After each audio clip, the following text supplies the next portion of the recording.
Si senhor Chong, pergunta número 1, tá? Que o senhor Chong, de uma forma hobby cortico,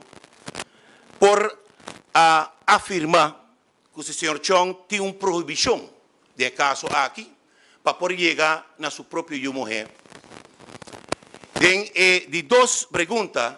me quer fazer hobby claro.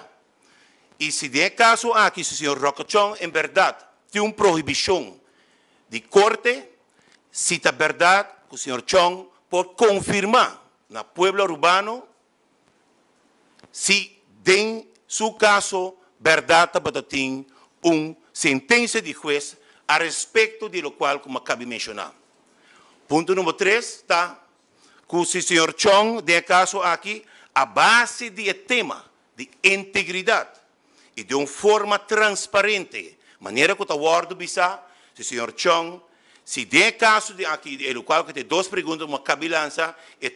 de terceiro lutar, se botar uma sentença de juez que está proibindo a pessoa para chegar cerca de uma mulher, de caso aqui, me está pedindo encarecidamente na senhor Chong para lá mostrar a verdade se botar uma pessoa íntegro e se botar transparência para compartilhar com o povo, se botar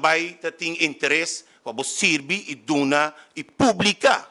De caso aqui, é sentença de juez que abo lo haya for de corte de justiça. Ora, esta papel de justiça, nós está transparente, ora, bota papel de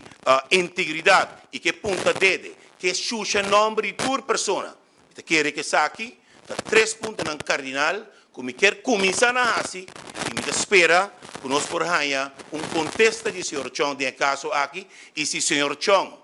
para um ou outro motivo, está sentindo que não está bem assim essa aqui, ele não quer compartilhar essa aqui, então definitivamente está pedindo para não papia mais de tema integridade.